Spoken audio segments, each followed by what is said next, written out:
आयोजन में उपस्थित होने का शुभ अवसर प्राप्त हुआ है। मुझे बताया गया कि 2 दिवसीय सांस्कृतिक महोत्सव के माध्यम से जहां एक और यहां आने वाले लोगों को सीमांत क्षेत्र की समृद्ध सांस्कृतिक विरासत, यहां की परंपराएं, यहां की प्राकृतिक सुंदरताओं को नजदीक से जानने का, देखने का और उनके अनुभव सभी अन्य लोगों को प्राप्त हो पाएंगे। वहीं हमारी जो पारंपरिक इस क्षेत्र की हस्तशिल्प है, शानदार हमारे महिलाओं के द्वारा एक से एक अच्छे उत्पाद बनाए जाते हैं। अनेक प्रकार के सिलाई के, कढ़ाई के, खाने के, अचार के रूप में, मुरब्बे के रूप में, प्रसाद के रूप में स्थानीय जैविक उत्पाद हैं और साथ में पहाड़ी व्यंजन है जिसका मैंने और अभी जनरल गुप्ता जी ने थोड़ा सा आनंद लिया था वहां पर। ऐसे सभी व्यंजनों को यहां पर प्रदर्शित किया जा रहा है जिससे हमारे पर्यटक, हमारी लोक संस्कृति, कारीगरी और पारंपरिक जो स्वाद है, प्राकृतिक जो एक नैसर्गिक यहां की प्रकृति के द्वारा प्रदत्त हमको उपहार है, उससे परिचित हो रहे हैं। मुझे जानकर अत्यंत प्रसन्नता हो रही है कि इस महोत्सव में न केवल विभिन्न सांस्कृतिक कार्यक्रमों का आयोजन किया गया है, बल्कि भारतीय सेना के द्वारा नो योर आर्मी प्रदर्शन, ट्राई रिवर बाइक रैली, मनमोहक बैंड प्रदर्शन के माध्यम से पूरे देश भर के आने वाले हमारे श्रद्धालु, तीर्थयात्री, पर्यटक, उन सब का भी, स्थानीय लोगों के साथ साथ उनका भी यहां पर मैं जिस प्रकार का जोश देख रहा हूं, जिस प्रकार के आपके अंदर उत्साह और ऊर्जा देख रहा हूं, सच में आपका शानदार तरीके से यहां पर मनोरंजन किया गया। साथ ही पर्यटकों के लिए प्रकृति भ्रमण, विरासत यात्राएं, व्यास गुफा, वसुधारा जलप्रपात और सरस्वती घाटी जैसे दर्शनीय स्थलों के लिए भी गाइडेड टूर भी आयोजित किए गए हैं। मुझे पूरा विश्वास है कि ये महोत्सव न केवल हमारे सीमांत क्षेत्र की समृद्ध सांस्कृतिक परंपराओं को प्रस्तुत करने का एक उत्कृष्ट मंच प्राप्त होगा, बल्कि स्थानीय अर्थव्यवस्था और पर्यटन को भी एक नई ऊर्जा प्रदान करेगा। साथ ही सेना और स्थानीय नागरिकों के बीच सहयोग एवं सामुदायिक संबंधों को भी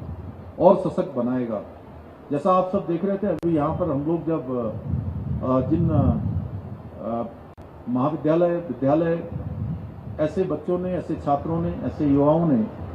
शानदार अपना इस मंच पर अभिनय किया है, अपना प्रदर्शन किया है, उनके लिए भी एक शानदार मंच ये उनको देने का काम इस प्रकार का महोत्सव करता है। मैं इस भव्य महोत्सव के सफल आयोजन के लिए भारतीय सेना, पर्यटन विभाग और समस्त आयोजकों का, जिन्होंने भी इस आयोजन में अपना योगदान दिया है, उन सभी का हृदय से आभार व्यक्त करता हूं। भाइयों बहनों, आदरणीय प्रधानमंत्री श्री नरेंद्र मोदी जी के नेतृत्व में आज वाइब्रेंट विलेज प्रोग्राम के अंतर्गत हमारे जितने सीमावर्ती गांव हैं, उनके विकास और सशक्तिकरण की दिशा में विशेष प्रयास किए जा रहे हैं। आज आदरणीय प्रधानमंत्री जी के नेतृत्व में हमारे सीमावर्ती क्षेत्रों में सड़कों का व्यापक नेटवर्क तैयार किया जा रहा है। अन्य जो जरूरी इंफ्रास्ट्रक्चर हैं उन पर भी विशेष ध्यान दिया जा रहा है, जिससे न केवल सीमांत क्षेत्रों में सड़कों के बन जाने से आवागमन आसान हुआ है, बल्कि पर्यटन, व्यापार और सामरिक विकास को भी एक नई मजबूती मिली है। आदरणीय मोदी जी देश के ऐसे पहले प्रधानमंत्री हैं जिन्होंने सीमांत क्षेत्र माणा, सीमांत क्षेत्र जौलीगांव, आदि कैलाश, गुंजी, सीमांत क्षेत्र हमारा हरसिल, मुखवा, ऐसे सभी दूरस्थ स्थानों का जो सामरिक दृष्टि से भी भारत के ऐसे सीमांत क्षेत्र, उन सभी क्षेत्रों का उन्होंने भ्रमण किया है, दौरा किया है। आदरणीय प्रधानमंत्री जी ने यहां से 1000 करोड़ रुपए की विकास परियोजनाओं का शुभारंभ करते हुए कहा था कि सीमांत गांव हमारे देश के प्रहरी हैं और इनका विकास राष्ट्रीय सुरक्षा का महत्वपूर्ण अंग है। और यहीं से, इसी माणा गांव से उन्होंने जब माणा गांव को देश के पहले गांव की संज्ञा दी थी और उसके साथ साथ यह भी कहा था कि अब माणा और माणे जैसे जितने हमारे सीमांत के गांव हैं वो सभी गांव अब भारत के पहले गांव के रूप में माने जाएंगे, पहले गांव के रूप में उनको संज्ञा दी जाएगी, उनका विकास भी पहले गांव के रूप में किया जाएगा। आदरणीय प्रधानमंत्री जी के मार्गदर्शन और सहयोग से हमारी सरकार भी विभिन्न योजनाओं के माध्यम से स्थानीय अर्थव्यवस्था को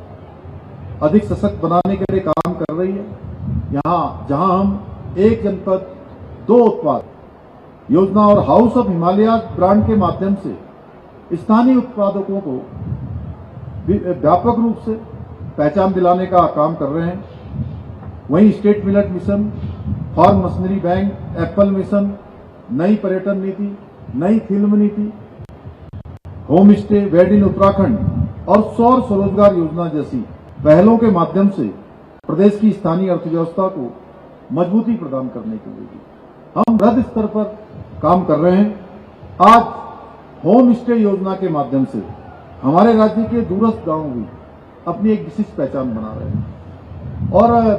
हमारे राज्य में आने वाले पर्यटकों के लिए, तीर्थयात्रियों के लिए, श्रद्धालुओं के लिए अपने घर का जैसा एक घर का खान पान, घर का रहन सहन, घर का रहना आसान तरीके से उत्तराखंड में उनको उपलब्ध हो पा रहा है। इस योजना से न केवल हमारे